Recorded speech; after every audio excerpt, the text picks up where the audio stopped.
Happy Monday, family. Good afternoon. Good afternoon. Thank you all so much for joining us again on the Parent Power Hour podcast. We're so happy to have you here, and we are so happy to have a full house, Brother Tyrone, of stalwart folks. We got two friends of the program. So happy to always have them back, Miss Tamika Peters, Miss Marlon Brown, and a first timer to the program, Mr. Ben Dalbey. Thank you for joining us. Thank you. It's a beautiful Monday, Tyrone. And before we get into our topic today, which is standardized testing, which is another hot phrase in education, it seems to always resurface. We're going to talk about a blessing or a good thing that has happened to us today. So that is our connection question, family. Please feel free to put it into the chat. Tyrone is opening the door. We'll be waiting for your comments on one good thing that happened to you today, or blessing, if you will, that happened to you today. There's so many negative things that seem to be surrounding us constantly. It's good to be mindful of the blessings or good things that we have. We're going to start with Marlon. It's been a while, Tyrone. I've missed the wisdom, Tyrone. I've missed the accent, Tyrone. I've missed the roots, Tyrone. I've missed the recipes and how you get your immune system together, Tyrone, from our queen, Miss Marlon. Give us a blessing or a good thing from today. Okay, so I would say my blessing is being able to share space with Emmanuel and Anaya all day, and to just hear them as they interact with each other, as they deal with their online learning, making breakfast for them, having lunch with them, and being really cognizant of the fact that although, the pandemic has been hard on so many people, it's also given me an opportunity to spend really good, wholesome time with my children.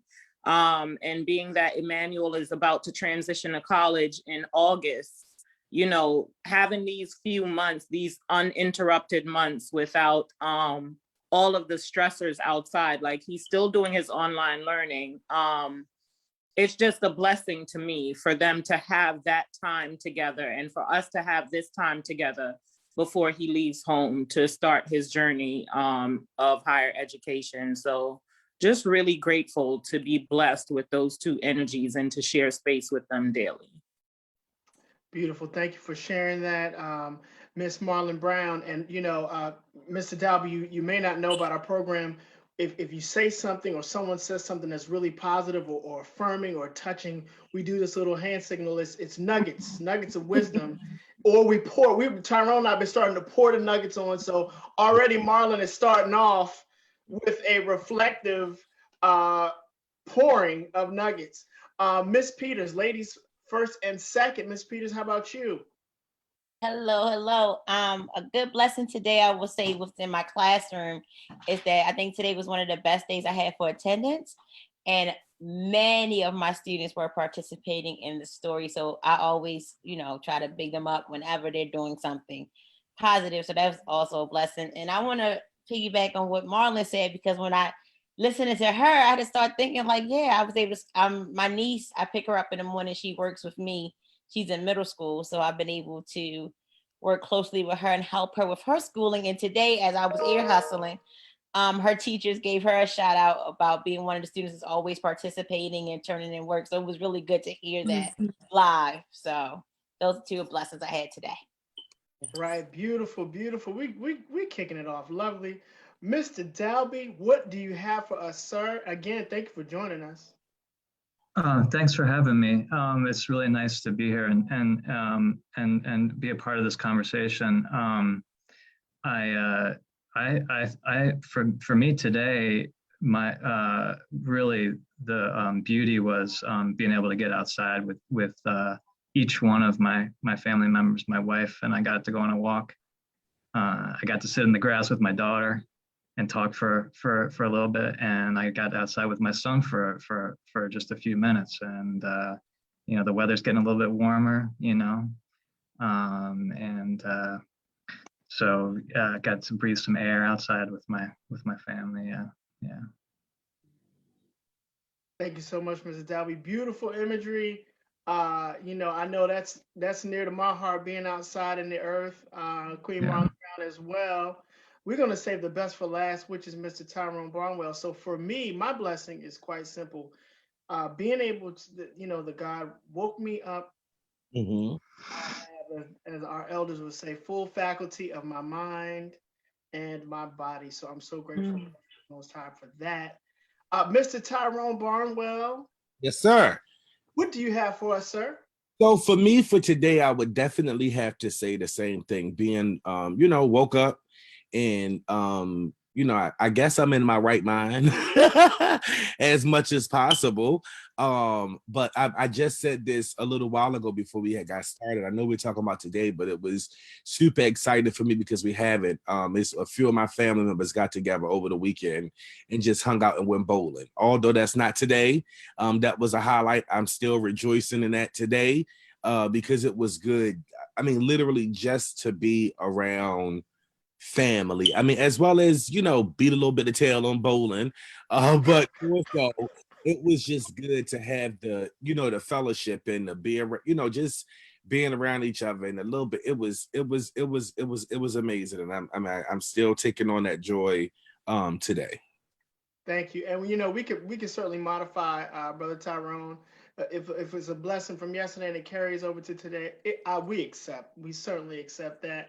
Family, please put in the chat so Tyrone can read them out loud. Your blessings or good things or wonderful or, as Ben said, beautiful things that happened for you today, or even as Tyrone said, from yesterday to today. All right, our topic today, standardized testing. One of those very, very sticky and sometimes I would say uncomfortable conversations that we have. Some, of course, in the academic realm stand by standardized testing as the metric to make an understanding on student intelligence. We have to update, family, because we thought prior to the show that standardized testing would continue on, and it was just ultimately canceled the other day. So we're going to be making some modifications, but we have some experts here to talk about the impact of standardized testing. Anyway, so Ben, Mr. Dalby, we will start with you. What do you think about the decision to cancel standardized testing? You think, was that the right thing to do? Yeah. I mean, well, so please go ahead and call me Ben. I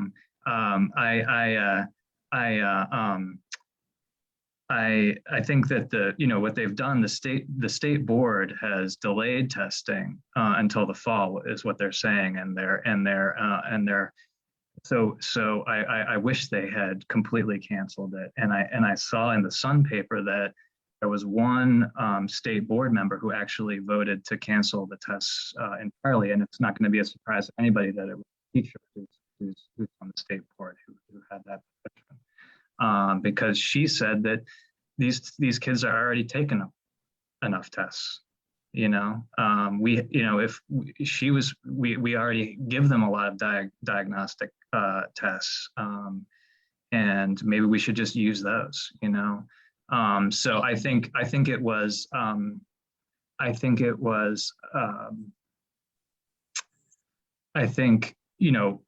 I think they had to. I don't. It's hard for me to say whether it was the right decision because I'm not even sure it was a decision on their part. I don't think they had a choice. I don't. They can't give this test. It's not logistically feasible. They don't. So they're still This is still scrambling mode to me. This is not thoughtful planning. This is not pro-human policy. This is not in the best interest of children, in my opinion. This is still a scramble, but it's creating space, which is where full. Thank you, Ben. Ms. Peters, what do you think? What are your thoughts about the test being? Well, I said cancel. Ben corrected me. Postpone it to the fall. Actually, you mentioned that as well offline. And then we'll go to Ms. Marlon Brown, and talk about the time that these tests take. So what do you think, Ms. Peters? I am thankful that the test was postponed, but I agree with Ben 100% that the test should not happen at all, especially this year, because in the time frame that even if you postpone it to the fall, what tests are they taking? They're still going to be what they say are learning loss, which is a whole nother topic for me because I disagree with that term anyway. So why test them? I felt like I've tested my students so much during a pandemic virtually in this school year that use the data that you made me do, use that, and let's just move on and keep our children learning. So throwing this standardized testing in the beginning of a school year where we don't know what tomorrow's going to bring, when we don't even know how our classrooms are going to look, our setup, if it's going to be hybrid, are we full steam ahead? It just added another layer of stress to students and teachers that just let it go. Let it go. Do it if you have to do it because of money, because that's what it boils down to in my mind. If you have to do it doing money, let's have a regular school year, whatever we can deem as a regular school year, and then deal with it then. But coming back in the fall with it is still just like he said, like Ben said, a scramble. Ms. Peters, you raise an interesting point, and that is use the data that we already accumulate, that educators already accumulate during the course of their year with their scholars anyway. It just made me think, do they? Will they? You know, because it seems very easy and convenient to take whatever the readout is in the standardized testing whenever they come through. That's how we will start using, that's the metric that we're going to move our scholars or have our teachers try to move our scholars or whatever the case may be. So a quick follow-up, Ms. Peters, do you think they will use that in-house, in-class organic data that they have been receiving this year, which is probably the most organic because you're dealing with all kinds of issues, technical issues, with the pandemic and everything that's going on. What do you say to that? I don't know if we're really going to use it. I think it's going to be more like if you and I were teaching in the same school and I had kids for third grade, you had them for fourth, I'd be like, hey, Mr. Richardson, here go what this kid did. I think it's going to be more across like that, but it's not going to necessarily be school-wide or district-wide because they really want to push the standardized testing. And what bothers me with that concept and that mentality is that what standardized testing are and what they come from and what they do. So like, no one is working from the same standards. The way I talk and the way I learn is not the way that Ms. Marlon learns. Even though we're both Black women, doesn't mean we have the same stretch. So that standardized testing is, they want to streamline when it can't be. So they need to, if we have to use it, use what I can, because I can talk to you about said student. Oh, well, his grades are this way because the internet was failing, or he had depth, and so many other things play a part. That this data, since we have to use data, will be more valuable than you telling me, "Ooh, we could take the standardized testing and you'll have your results in 48 hours." I don't care about that. That doesn't show their growth that a lot of our students have had this school year, believe it or not. I got to move away from you, Ms. Peters, because see, you raise another point. You know, I heard a certain politician recently talk about Black people being monolithic. And you just broke down very quickly the diversity with in and amongst Black people. I see. You know what you do. This is why the people love you, Ms. Peters. Miss Marlon Brown, Queen. I want you to touch on two things. You just gave us the blessing of being home with those two beautiful ones who we've both seen and met on the program and in real life before we were all shut down. And how much you value that time. Rebecca offline was talking about the time it takes for the testing. Can you touch on the timing for the testing and how your kids are impacted? And also your thoughts on the decision to postpone the test. The test, I personally believe that the test takes a lot of time just to prepare for the test. And coming from 20 years in the classroom, maybe I would say 3 months before testing started, curriculums were shut down, people were speeding through their scope and sequence because we had to get into test taking mode. And now test taking mode would bring added stressors on not only the educators, but the student body as well. And then the actual time for assessment, dealing with the different learning styles, students who were special ed having to be in the proper setting for the testing, technology issues that would arrive every year. Testing takes a whole lot of time. And I think if there's anything that's being screamed in the American educational system is it's time for change, period. If we don't open up and look at what this pandemic has done in terms of the entire school structure and realize that we must create a change for our students. So if we have students who are visual, auditory, kinesthetic, all of those different learning styles are being asked to do what? Sit silently and read about people and experiences that they've never experienced. And then this is going to demonstrate that this child has learned? No. If you sit a whole bunch of people in a classroom and there are 4 different walls color painted in the classroom, a test asks you what was happening on the white wall. What if the white wall didn't pull my attention? What if the whole time I was in the class, I was focused on the orange wall or the blue wall or the green wall? Does that mean that I'm not learning? That's not what it means. It means that we as a society have to become creative in assessing our students through project-based learning. It has to be project-based because life is a project.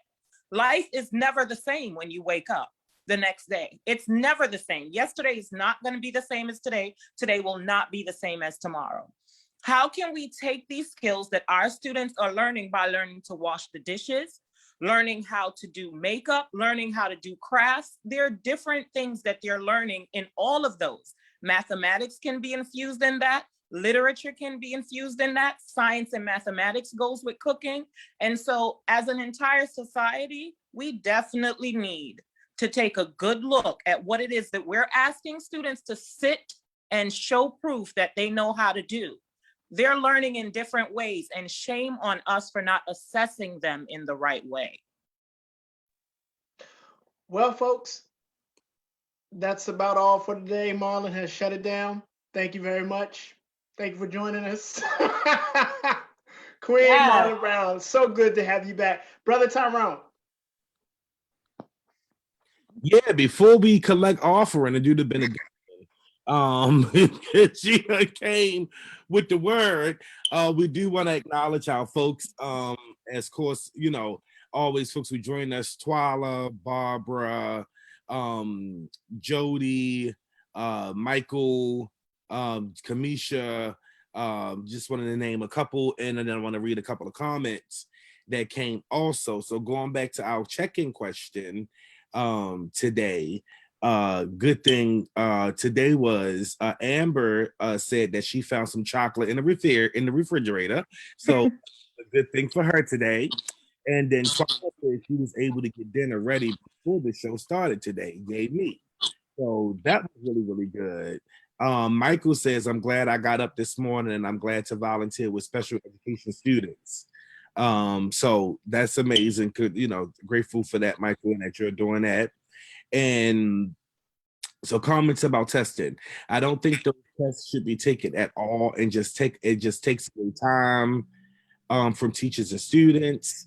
I'm going to come back to that question. Standardized testing is a joke. It doesn't prove or disprove anything. Great nuggets from Mrs. Peters and Mrs. Brown. Listen, Sister Brown said a word. And then the question that we have for y'all is, what's the difference between I Ready Amplify and the tests that have been canceled?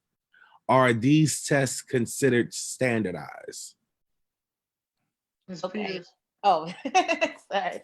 I already amplified diagnostic testing. So what they do is if you were to take it, it will measure where you are and adjust itself to your level. So basically you will get a better snapshot of the level that you're on and it adjusts it. Standardized testing is a one-size-fit-all type of method that is stupid. So that's the difference. I'm sick of testing, period, across the board. But if I had to do it, I would prefer to know, because I had all of my students in third grade increase their scores on my amplified testing. Some of them are not on what they deem grade level, but they increase. So I'm celebrating increases because it met them on their level. Standardized says if you're in third grade, fifth grade, 12th grade, this is the test you are going to take and you should be able to do it. I don't care about your accommodations that much. I don't care about what level you're really reading on. I don't care about any of those other things. Everybody in this grade should be able to take this test. And that's where it becomes a hardship. And like Ms. Brown was saying, it's horrible because it does not take into account learning styles. It does not take into account anything that students are dealing with. It does not take into account how it's created. And my biggest issue is whose standard are we measuring it up against? And that's a whole nother topic for me, because for me, who's the standard? Who's to say this standard, this person right here has the same lifestyle that I have, the same things that I have going on, the same breathing patterns that I have. So why am I being measured against this one? And that goes into like a whole nother thing with anti-racist and supremacies in school. So before they both put me out. But that's the difference between Amplify iReady and standardized testing. Don't worry, you ain't going nowhere.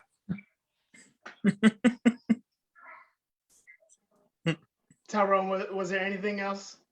Let me look. I thought there was another one in there. I got onto the conversation that I got, but she does that. Yep.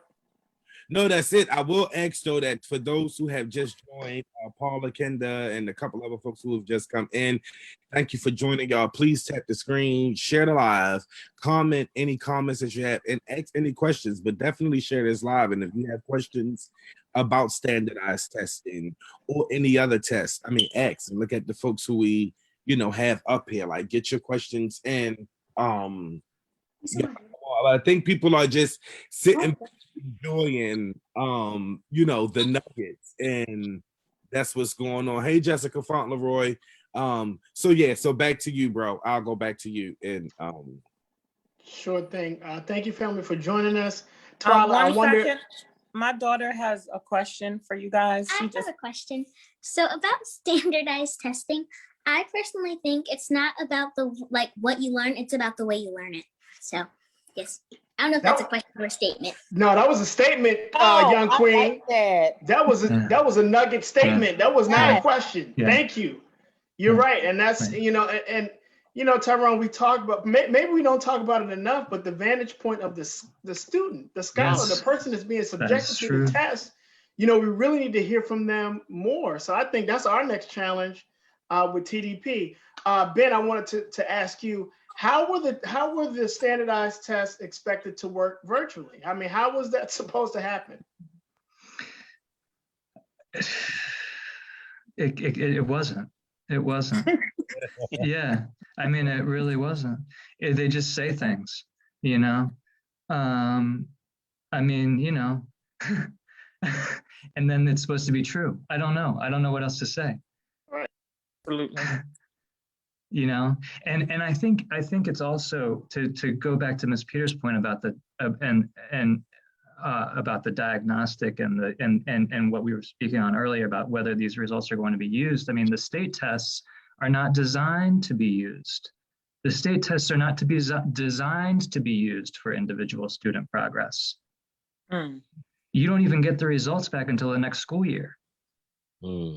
They were designed to demonstrate that our schools, students, and teachers are failing. That's what they're for, and that's why the kids start taking them in the third grade, even though we don't use any of the results for anything until middle school. And so they're not educational tools; they're political tools. I think Marlon, your daughter's question about how, she's talking about education. We're talking about learning, and life. These people are talking about money and numbers and failing, failing city school systems. You know, that's their agenda. And that's why my kids haven't taken any of these tests. I've refused to allow them to take the test for the whole time they've been in school, except for the 1 year that it was actually used for my son's high school selection, because we gotta get out from underneath this thing. You know, I agree. It's time to rethink education in this country, and it's time for to shake things up a little bit. Yeah. Mm-hmm. Yeah. Well, Ben, I in light of what you said, I had a follow up, and now you just touched on something else. So is that a waiver that you use, or how do you do that? Or you just say no, you're not going to take it? You just say no. I mean, it's essentially an act of civil disobedience, and being a white man, I can get away with that stuff a little bit easier sometimes. You know what I'm saying? I know some other people who have tried to do it and have gotten, like, the kids. I know kids who have been told things that are not true, such as if you don't take this test, you're not going to go to the next grade level, which is a lie. I know other parents, moms who have been administrators have tried to intimidate them into, but it's and the district will say that you're not allowed to opt out and of the test, and we say we're not opting out, we're just refusing it. We're just not going to take it. Okay, great. And on the backs of that, could Baltimore City push back? I guess the answer would be yes. Maybe I'll ask you a different question. What do you think it would take for more parents to push back the way that you're doing and just use different verbiage? We're not opting out. We're refusing to take the test. What do you think? What will it take? I mean, that's really why I'm here. Right. That's really why I'm here. I don't know.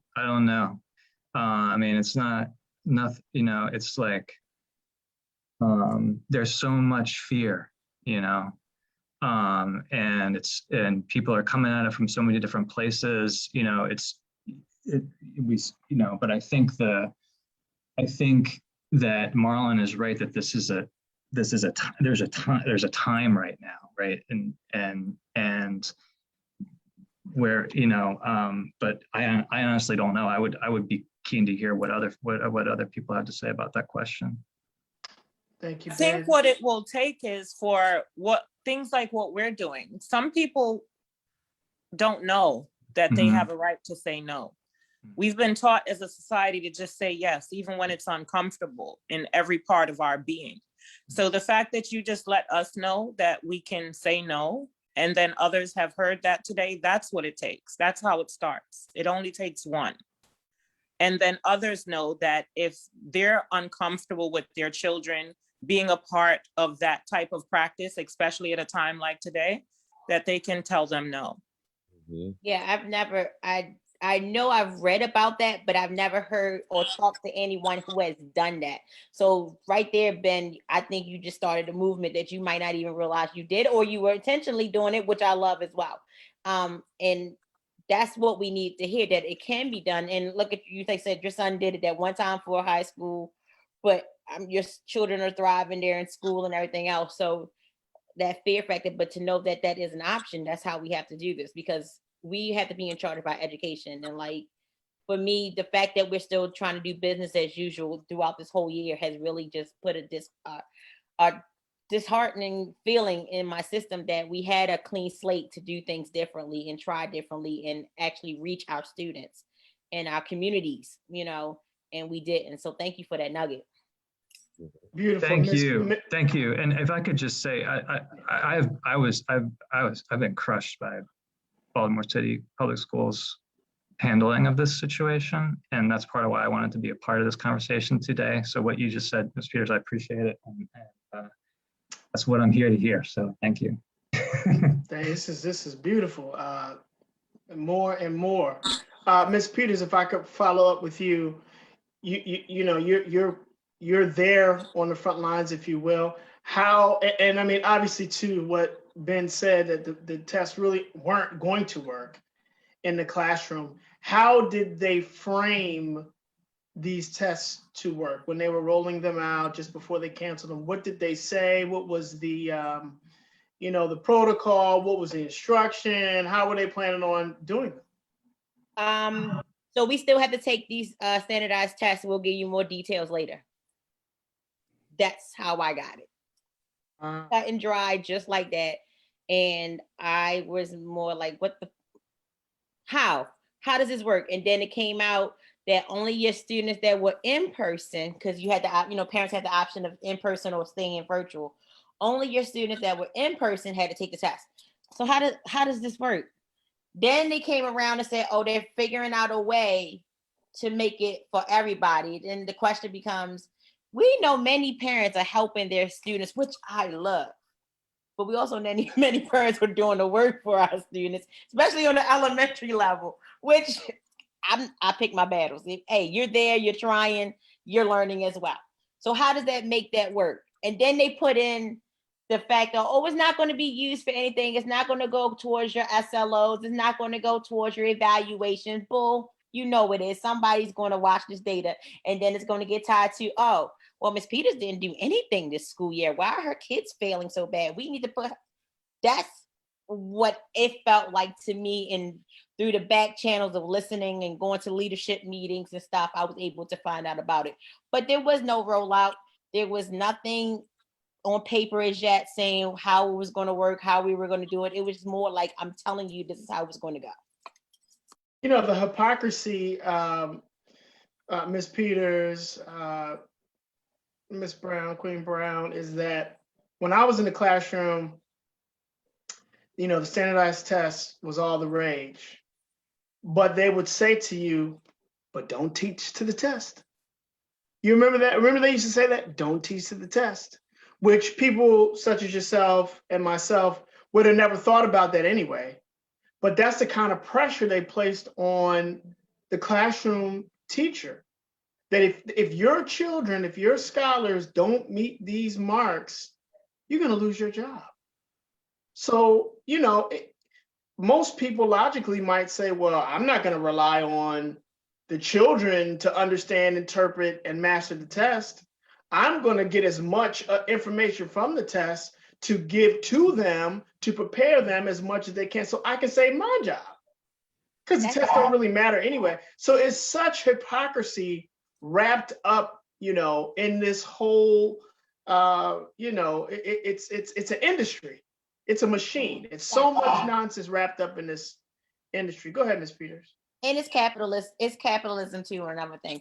But I always felt so bad because I'm always felt like I became a part of the pawn, a part of the system. Because all my students, I'm sure we could call some now, and I always tell them, and I still tell them, you are not this test. I do not care about this test. I'm not doing all this about this test. But then at the end of the day, I still had to prepare them for this test. Because unfortunately, they live in a society that if they don't pass this test, and I'm third grade at the time, fourth grade, they don't pass this test, it follows them. So even though they're not using it, they're using it.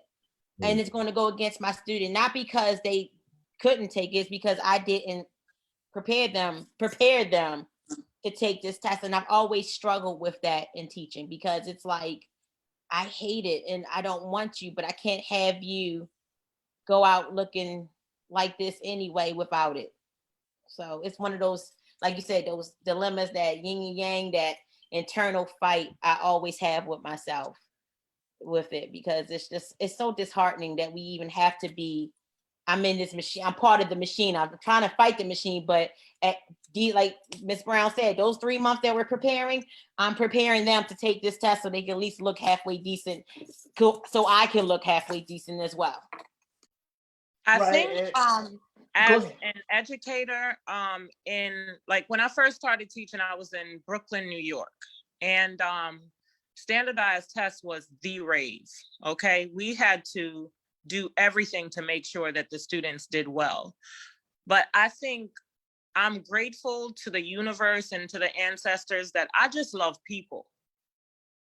So my work when I teach is to heal. It's not about nothing that they're saying. And when I close my door, I look at all 32 of those little brown faces that have all the hope in the world looking up at you.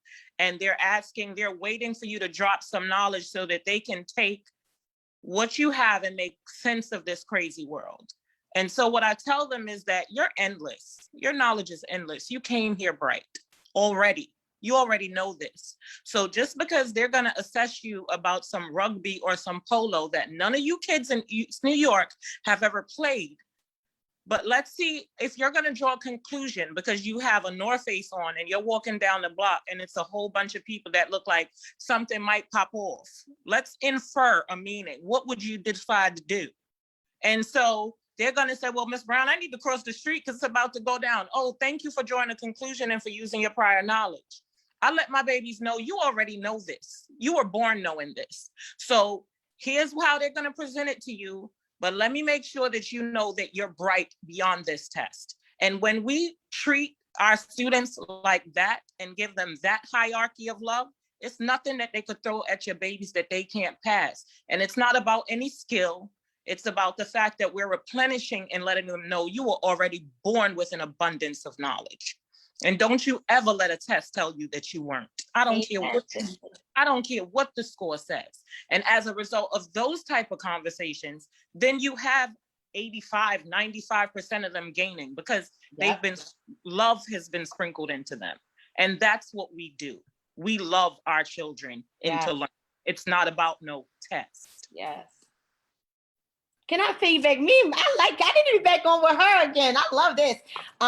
Go ahead, because I don't even know what to say. Go ahead, Miss Peters. Oh, I love that. And it feels amazing because I remember I always take Nas song, I Know I Can. And that's my anthem for the so my principal and they was like, what are you doing? By the time I finished that lesson, my students have learned about Kush, they learned about Kemet, they learned how to annotate. They learn how to find different meanings and context clues. And that's what teaching is. That's what I want. That's what's going to happen. That's what I do. It's this unschooling kind of thing. I'm going to teach you, like you said, I can teach you teaching about certain things. We're doing a lesson that I talked about me coming from the islands, and they were able to just grasp so much information. Like this, I'm sorry. I love it. Yes. No, don't be sorry at all, Tyrone. Yeah, lot of comments. So I'm gonna go through them. I never took standardized tests for my entire childhood in Archdiocese of Baltimore School. I never did these tests. How can I opt out for my son? Is a question. Nuggets from Mr. Dalby. Is that also for special ed students that they can opt out of testing as well? What is the full way to opt out of the testing? I didn't know testing was optional. The only reason is city schools never has been a good system. Okay, I'm going to try this out, Ben. My son is in 4th grade and does not need this testing. Seems to me that the standardized tests are accomplishing exactly what they were meant to accomplish, weeding out those that have difficulty, be autonomous linear thinkers, and engaging those that conform to standards, so they won't be inquisitive adults. My kids are doing better than when they were in school. I don't think parents are aware that opting out is an option. Where was Ben a few years ago? I would have definitely refused testing. Does the standardized test scores impact teachers' jobs? I think someone answered that already. So if the kids don't test well, teachers can lose their grade. Okay. Aggressively vivid information will persuade those that are ignorant to the educational system. Let us know what we can say no to. Venues like this are a great start. Absolutely. I have a parent who said that her child has done better this year on virtual school than they did in the past 2 years of school. My kids are well at home. Wow, and school districts want to retain educators with this type of machine going. The teachers has it as hard as well as students. There are so many variables beyond a teacher's control that aren't even considered when looking at assessment scores. It's a lot. Wow. Right now, I cannot imagine being an educator in the system. The school systems don't care, only care. Wow, it's a lot. And wow, and it just keep on going and going and going. So that we can get back and get back. Yeah. I will say though, we were talking about, and someone mentioned it though, but definitely educating parents and educating people on the fact that they can opt out, that they don't have to do this. I think is definitely the step. We a few years ago, I learned it. I elementary school, and we used the opting out of the test as a tactic to get a meeting with our principal boss. I got over 100 parents to sign a petition saying that our kids would not come to school and take the test unless we got a meeting to handle the issues that we had going on then. And once we seen the uproar and got a response, we knew like, okay, there is something really to this. But teachers had educated us and told us that, and we moved, and that was the year we were successful in getting the principal out of the school, because a lot of things that had happened at the school. But that was one thing. But I will definitely say that that's what we need to do. So, and on platform, on Tyrone's house, when we're talking to parents and having chats, I mean, maybe there need to just be a day of where we can have people like Ben and others, just come by and say, hey, did you know that you can do this? You know what I'm saying? And create this another resource book, or whatever it is, so that parents can know, because that's not information that the district is just going to tell you.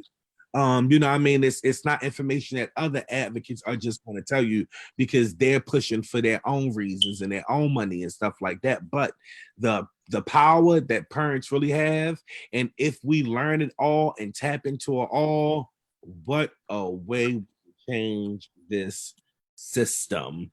Can you dig it? Okay, I want to do you want to ask this question and go? So many are coming in.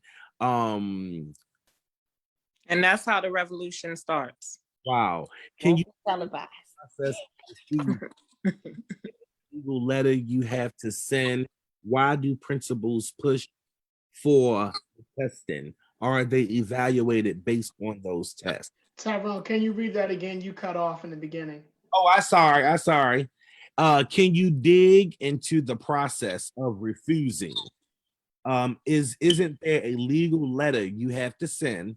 Why do principals push for the testing? Are they evaluated based on those tests? So the questions about the principals, definitely. Principals are looked at, teachers are looked at as it relates to the outcome of the test. And so once again, there's that fear tactic.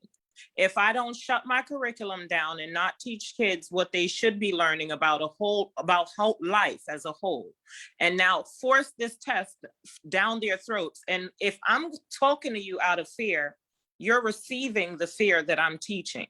And so teachers are scared. They're sending that fear to the students, who are mixed with whatever their lives is, whatever their skill sets are. It just becomes this impending doom. And I think it's time, like we said, to look at the fact that none of that matters. Mm-hmm. It matters if your children and you know how to wake up and be well and take care of each other in a space and take care of responsibilities without killing each other, because you're all forced into this small space for how long? It's not about nothing that they're trying to give our kids to regurgitate. No matter what they teach them, at the end of the day, what kind of day do you guys spend together? That's what's mattering now. Do our children understand the responsibility of being a family member? Do they know it's important to pick up a broom and sweep the house, wash the dishes, be nice to each other because we're sharing space? That's what matters. Do they know how to cook a meal? Do they know how to wash clothes, keep themselves clean? Not just physically, emotionally, spiritually, and mentally as well. These are the things that now are going to have to be learned by our kids so they can transcend all of this. All of this madness. Mm-hmm. Send them in, we give them standardized testing and put them in an unstandardized world with nothing. So yeah, can you be a community member? Can you? Right. Can you? This is. I feel like a lot of this is the reason why this younger generation is so hardened in certain ways, is because in schools can be nurturers, and I don't think people realize the power that schools have. And we are supposed to be building community members. We're supposed to be building people that I can have a disagreement with someone, but I can talk to them and learn how to deal with that. And that person, no matter what color they are, is my brother, my sister, my family, my community member. But this standardized testing, like she said, it gives so much fear to all of us that we become part, like myself included in some degrees, become part of that pawn in the game that still try to push it out.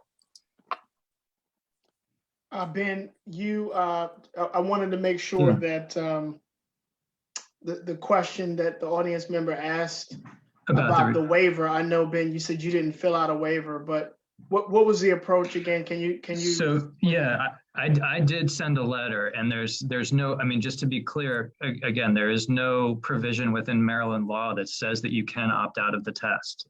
They will tell you that you can't do it, and what you have to say is that you're doing it anyway. So that's why we're using refuse instead of opt out, but it's not, there's no magic word here. It's not, it's an act. It's not a legal document. If that distinction makes sense. Well, yeah, go ahead. I'm sorry, Ben. I just wanted to know, just to nail you down specifically, so people can follow, your lead. Who did you send the letter to? To the principal. I sent it to the principal, and so the way our family decided to do this, and my wife and I spoke with each other, and we spoke with our kids about it when we started doing it, is we decided to write a letter, and we gave a letter to our children's classroom teacher, and we gave a copy of the letter to the principal. The letter was addressed to the principal, and we gave a copy to the classroom teacher, and it just said, we're big supporters of public education. We are opposed to the way these tests are being used, and we're refusing to allow our child to take the test this year. And we're, and we know that they're not going to be, retaliated against in any way or punished in any way for doing that stuff. And that's essentially what it said. And our experience really was that teachers were, one teacher literally said to me, I think her exact words were, if more parents did this, we could really get something done. But again, the fear, people don't feel comfortable, have not in the past felt comfortable saying things like that publicly necessarily, I also want to in terms of resources, there's a Facebook group called Maryland Refuse. It's not just Baltimore City, it's the entire state of Maryland. So people from other school districts are on there as well. But if folks on this call are looking for more information, and there's also documents, I think my letter is on that Facebook group. There's other families' letters, there's other documents, all kinds of information is there. It's Maryland Refuse, and it's R.E.F.U.S. Whatever, you know what I'm saying? So if you search that, there should be good information there. If that makes sense. Thank you, Ben. Ben, would you mind putting that in the chat for our audience? Thank you so much. No problem. And this is beautiful. This ended up, Tyrone, you were just actually speaking to this about us having a resource, and we started off with that in mind, and here we are with the resource, and just an organically formed coalition this evening on this show, which we love when we have issues and people are coalescing around the issue, especially when regards our most precious members of our community, which is our children.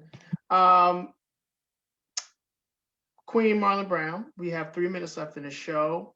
Can you give us your final thoughts in 30 seconds? 30 seconds. We are the news. Pay attention to what we're doing in our homes, in our families, within ourselves, within our communities.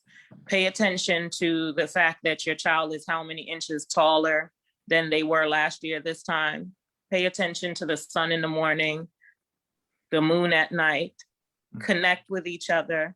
There's assessments on so many different levels. Let's just love on ourselves, love on our children, and be grateful, and continue to do that daily.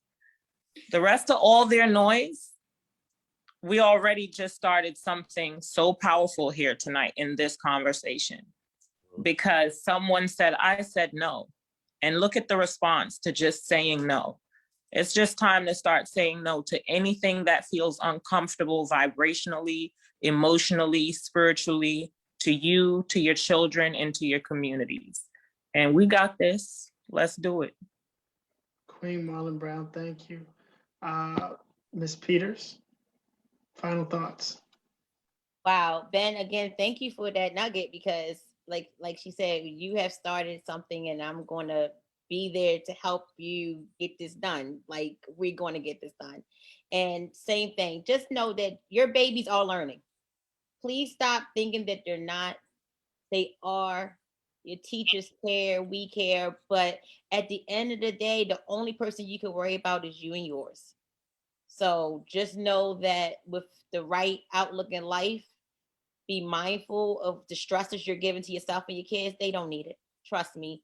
Trust me. If you don't feel like sending them back right now, don't. No one can tell you what to do with yours and yourself.